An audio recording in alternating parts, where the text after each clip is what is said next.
네, 안녕하세요. 오늘은 여행 유튜브를 해도 되는 사람과 하지 않아야 될 사람에 대해서 오늘 좀 이야기를 해볼까 합니다.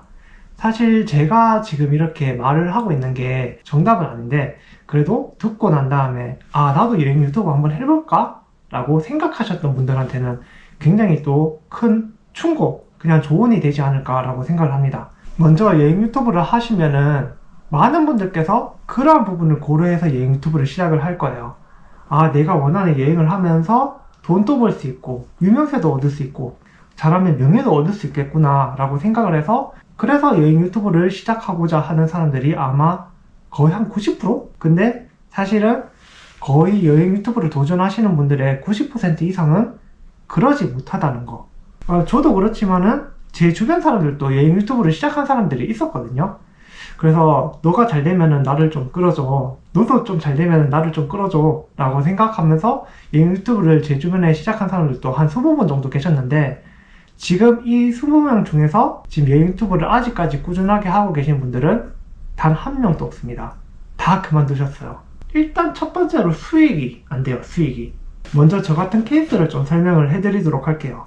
저도 지금까지 여행을 좀 꽤 많이 했죠. 그 비용을 제가 한번 총 매겨보니까 약 한 2천만 원 정도? 근데 2천만 원을 써서 수익은 얼마나 되느냐, 이게 중요하잖아요. 그죠? 과연 2천만 원 이상 벌었을까요? 그렇지 않습니다. 제가 이때까지 유튜브를 하면서 벌어들였던 수익은 거의 한 600만 원 정도?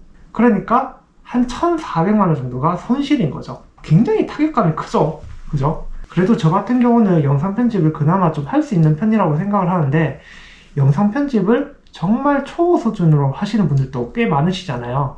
그런 분들이 영상 편집을 해서 영상을 올렸다. 저보다 수익이 더 낮으신 분들도 훨씬 많으실 거예요. 사실 2천만 원 써서 600만 원 수익을 잃었다? 저는 기적이라고 봅니다. 이거 진짜 쉬운 거 아니거든요. 수익화, 유튜브 요즘에는 500만인가요? 저 때는 이제 1000명이었거든요. 어쨌든 유튜브 수익화를 만들기 위해서는 어느 정도의 그런 구독자와 어느 정도의 충족 시간을 채워야 되잖아요. 근데 여행 경비를 이만큼 썼는데도 유튜브 수익화 구조를 못 만들어내시는 분들도 대다수거든요.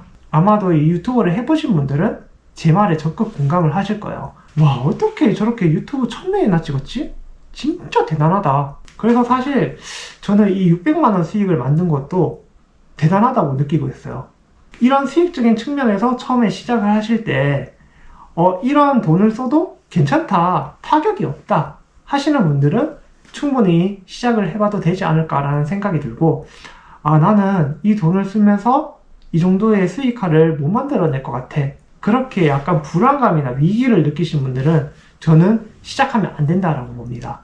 여행 유튜브 장벽 정말 어렵습니다. 이거는 여행 유튜버 뿐만이 아니라 다른 유튜브를 하더라도 이 진입 장벽을 넘기는 거는 정말 힘드신 일일 거예요.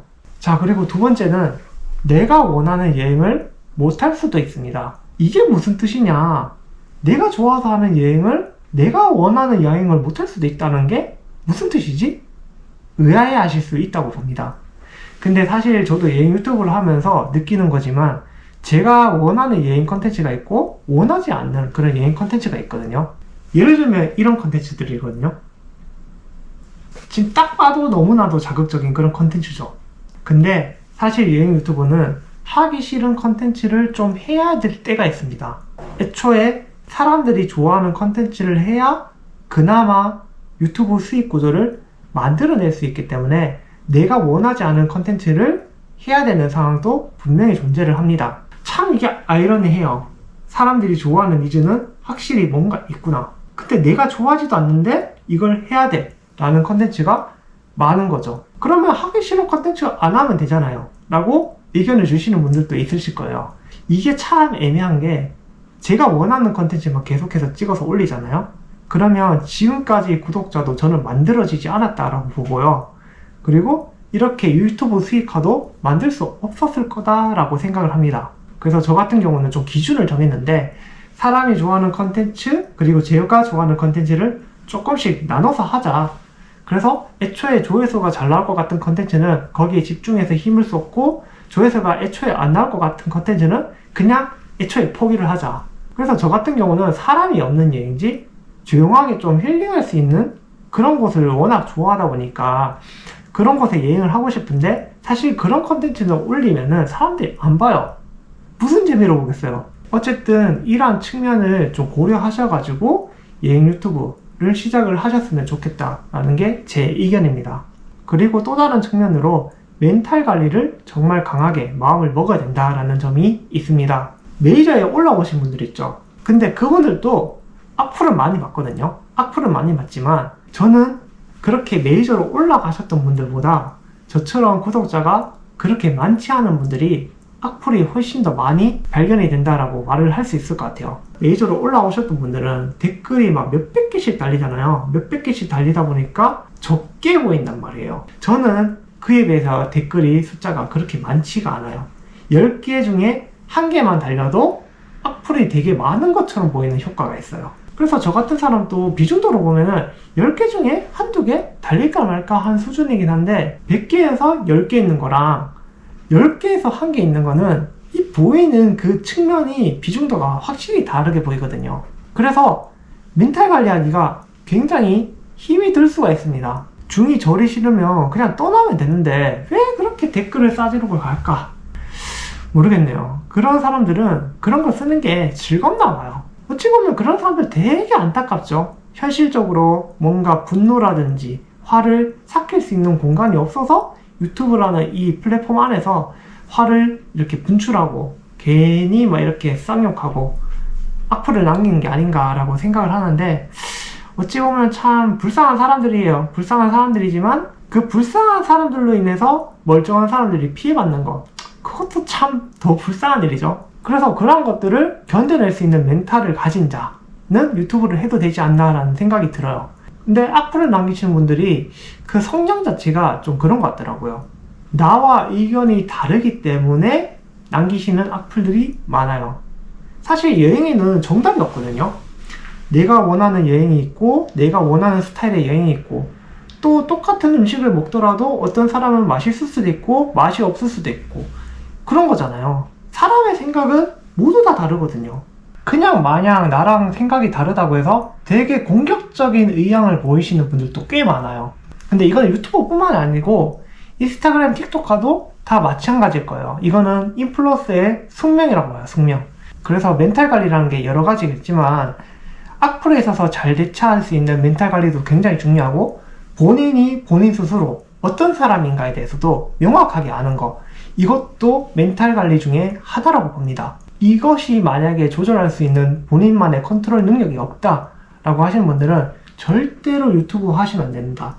왜냐하면 그 악플에 있어서 본인의 성향이 이쪽으로 흔들릴 수도 있고 저쪽으로도 흔들릴 수 있기 때문이거든요.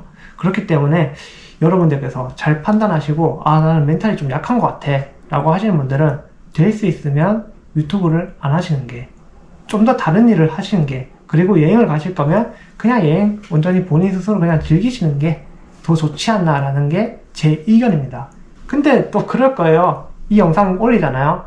그거 아닌데요, 그거 틀렸는데요. 분명히 그렇게 댓글을 남기신 분도 있을 거라고 봅니다. 예, 인정해요. 인정하는데, 근데 그거는 그분의 생각이고 또 저는 저의 생각이잖아요. 다를 수 있는데, 우리 안 그래도 세상 사는 거 갑박한데 서로 좀 예의 있게 행동하자고요. 그러면은 유튜브를 해서 좋은 건 없나요? 라고 의견을 주시는 분도 있겠죠. 근데 좋은 점도 분명히 있습니다. 여러 가지 측면이 있는데, 일단 가장 좋은 점은 일기가 돼요. 일기. 요즘에 사람들이 일기 잘 안 쓰잖아요. 그죠? 근데 이 여행 영상을 만들고 나다 보니까 시간이 지나서 이 영상들을 다시 보게 되는데, 맞아, 그때 그런 추억이 있었지. 맞아, 이때 이랬었어. 다시 이게 기억이 그때로 돌아가는 것 같아서 일기가 된다는 점? 이거는 너무 좋더라고요. 또 다른 장점으로는 외국인 친구들을 그동안 좀 많이 만들었다? 물론 소식이 끊긴 그런 외국인 친구들도 있지만은 대체적으로 아직까지도 계속 연락을 하고 있고, 생일 때 되면 또 서로 축하한다 메시지 보내주고 그러고 있는 사이거든요. 그래서 저는 여행 유튜브를 하면서 마냥 잃은 건 아니라고 생각해요. 인생에 있어서 사람을 얻는다는 게 저는 돈보다도 훨씬 더 큰 가치라고 생각을 하고, 그런 친구들을 또 알게 됐고 그 여전히 이렇게 유지할 수 있다는 거. 그래서 이러한 부분에 있어서는 여행 유튜브를 하길 정말 잘했다 라고 좀 느끼는 게 아닌가. 죽기 전에 이런 경험을 해볼 수 있는 사람이 얼마나 될까. 되게 극소수일 것 같다 라는 생각이 또 들기도 해요. 그래서 여행 유튜버가 좀 스트레스 받고 좀 힘들고 어렵고 고민이 많이 들고 이런 측면도 있지만은 분명히 저한테 이렇게 좋게 기억되는 기억, 이런 점은 충분히 좋은 것 같고 장단점이 있는 것 같습니다. 그래서 제가 하고 싶은 이야기는 뭐냐면요, 선택이에요. 여행 유튜브를 만약에 하고 싶다 하시는 분들은 이러한 책임을 내가 내 스스로 모두 질 수 있다, 그냥 나는 괜찮을 것 같다 라고 하시는 분들은 충분히 도전을 해보셔도 좋을 것 같다는 생각이 들고, 만약에 이러한 부분에서 나는 좀 이겨내기 굉장히 힘들 것 같다 라고 하시는 분들은 그냥 솔직한 의견으로는 시작을 안 하시는 게 가장 안전하긴 해요. 가장 안전하긴 한데, 그래도 한번 해보고 싶다라고 하신다면은 말리지는 않습니다. 저는 여러분들의 의견을 다 존중하고 충분히 고려해보셔서 여행 컨텐츠를 한번 찍어보시면 어떨까라는 생각이 드네요. 그러면 오늘 영상은 여기까지 찍도록 하겠습니다. 바이바이.